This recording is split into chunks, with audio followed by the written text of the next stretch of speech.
Bonjour Angela. Bonjour. Avant de commencer cette interview, Reflet Flash tient à rappeler qu'il condamne la guerre fratricide entre l'Ukraine et la Russie. Aujourd'hui, nous voulons dénoncer et déplorer la montée de la russophobie. Ceci à l'encontre de personnes respectables d'origine russe, vivant chez nous depuis plusieurs années. Tout d'abord, pouvez-vous nous rappeler votre véritable profession, ainsi que le domaine d'activité que vous exercez aujourd'hui en Belgique? Bon, ça fait 15 ans comme je suis en Belgique. Mon- je suis médecine généraliste, kiné, ostéopathe. Mais j'ai jamais eu l'occasion de pratiquer en Belgique parce que quelque part je ne suis pas bienvenue. Mais l'autre côté, oui, évidemment qu'il y a toujours les magnifiques, gentilles personnes et la règle belge, elle est différente que l'autre pays. Et on me dit toujours, il faut refaire connaissance des diplômes et refaire mon étude. Malgré anatomie, même en Afrique, c'est anatomie. L'accord, elle est pareil partout. Eh ben, aujourd'hui, je me suis, pas aujourd'hui, ça fait déjà à partir de 2014, je me suis installée comme indépendante. Je suis sur mon compte et je pratique comme personne privée. Donc, j'ai continué à faire consultation en statut indépendante privée en Belgique. Ok. Comment vivez-vous au quotidien ce comportement hostile à l'égard de la Russie? Ah, est-ce que je vivre ça vraiment ou j'ai souffert?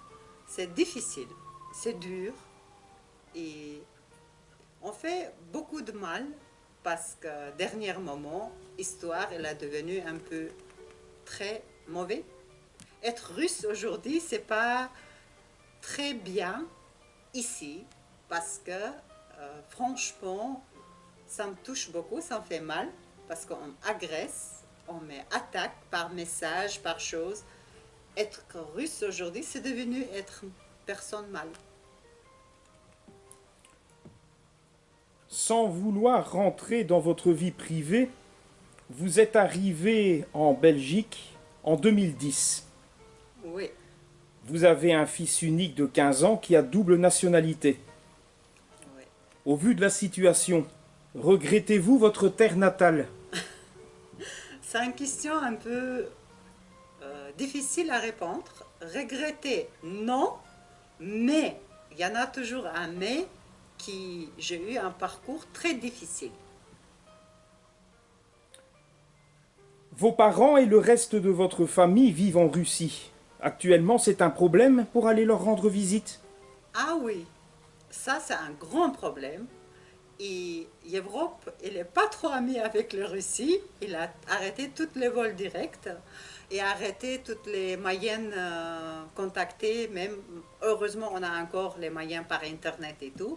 Sinon, voilà, aujourd'hui je suis là. Habitude, chaque année, aujourd'hui, je serai à côté de ma famille. Mais là, ça m'empêche d'aller. Mais il y a moyen par étranger, faire changer avion et tout, par plusieurs pays qui est encore ouvert pour prendre son avion. Oui, mais je suppose que ça a des coûts financiers Oui, oui, oui, oui, inacceptables. oui. C'est énorme. C'est 4 fois plus prix qu'habitude.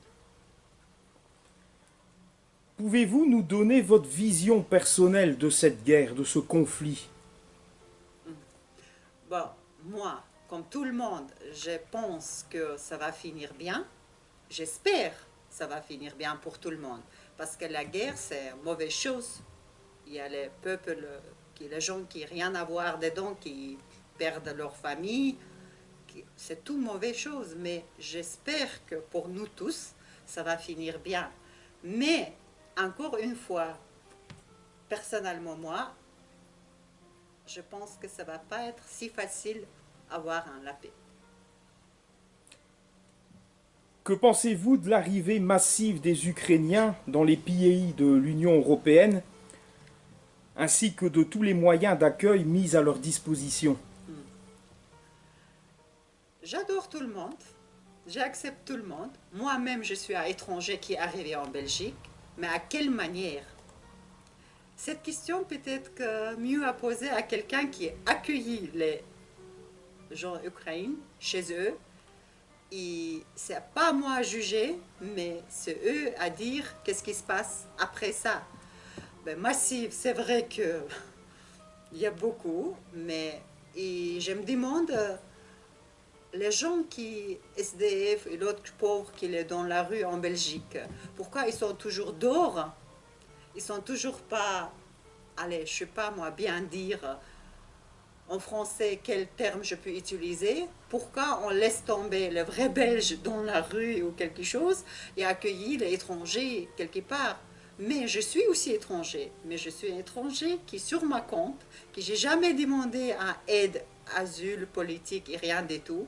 Donc je peux pas, les gens ne peuvent pas me dire, j'arrête tout de suite. Toi aussi qui veux, non, je suis ici sur ma compte et j'ai jamais demandé rien à aide belge. Donc, c'est différent. C'est difficile à répondre. Ok. Comment voyez-vous l'issue de cette guerre où des victimes civiles sont à déplorer? Hmm.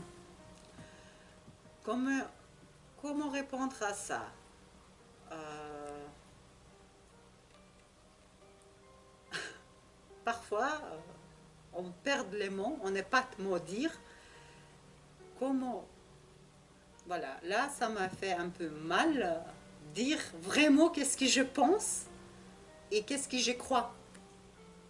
J'ai deux visions sur ça. Et encore une fois, je suis croyante et disons que ça va finir bien pour tout le monde.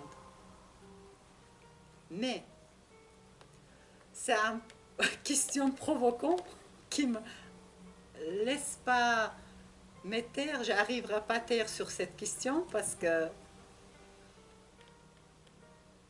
je n'oserais pas dire. Le fond de votre pensée. Ça fait. De peur de choquer ou de En fait, créer des animosités. allez, reposez votre question et écoutez vous-même qu'est-ce qui ça chante quand vous pose question.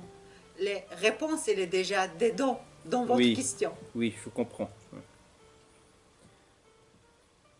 Quelle est selon vous la véritable personnalité de Vladimir Poutine? Est-ce comme les médias occidentaux aiment à nous le marteler, un homme qui pourrait créer un réel danger pour le monde? Danger? Non. C'est déjà niet. Pas de danger avec lui. C'est dommage, vous ne connaissez pas comme moi une Russe qui grandit là-bas, qui fait sa étude là-bas, qui toutes les familles là-bas, on connaît vrai la vérité qui se passe là-bas.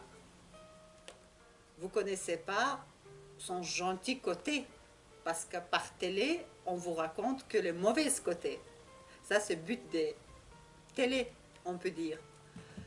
Euh, Tous les peuples russes, sauf deux, trois personnes qui provoquées par, je ne vais pas dire par qui va dire qu'ils nous amélioreraient la vie russe. Nos familles sont contents, les gens en Russie sont contents parce que déjà ma époque études, 20 ans avant, il n'y avait pas qu'est-ce qu'il y a aujourd'hui. Il a que amélioré, on ne peut pas dire qu'il est danger. Sinon, comment il tient un pays 20 ans sans la guerre, sans rien, il reste sans place, il reste toujours un président. Il nous protège quand même. Alors, j'ai pas quitté Russie parce que c'est mauvais et c'est danger. Je suis là par rapport à mon travail, par rapport à mon installation vie privée, par rapport à l'autre chose. Et j'étais jusqu'à aujourd'hui libre, toujours aller-retour en Russie. Mais c'est pas parce que danger, au contraire, on l'aime bien, l'améliorer, la liberté et la nouveauté. Oui. Euh, Vos compatriotes ont vu leur niveau de vie changer. Je pense que Poutine est arrivé au pouvoir en 2000-2001. Ouais, ouais, pour déjà 2000, hein. Oui. Donc ces périodes-là, on voyait que et on a tous voulu, c'est lui qui prend cette poste parce qu'on croyait à lui et qu'est-ce qu'il a annoncé qu'il va faire, il a fait, il a tenu son parole jusque-là. Donc Il n'y a que argument qui améliorer. On ne voit pas rien qu'on a regrette. Sur quoi on peut regretter? Parce qu'on aime aujourd'hui ça, nous les enfants maintenant ça et l'autre que l'améliorer. Donc, hôpital, tous les soins s'est amélioré, ça a amélioré, nouveau technique est arrivé et il fait beaucoup de choses mieux. Donc, mensonge, c'est mensonge, mais nous, on ne peut pas mentir parce qu'on voit que belles choses. Voilà, quelque chose à ajouter pour conclure? Ou un message d'espoir? Je peux rajouter quoi? Tous les Russes, ils sont pas pareils. Il ne faut pas nous mélanger. Les gens qui, déjà, beaucoup de temps en Belgique, il ne faut pas aller. Pour toutes les. Il n'y a pas mauvais personnes. Il n'y a pas mauvaise nationalité. Il y a mauvais personnes dans toutes les nationalités. Donc, que dire, on vous aime et la paix pour tout le monde. Merci, à bientôt. Au revoir, merci.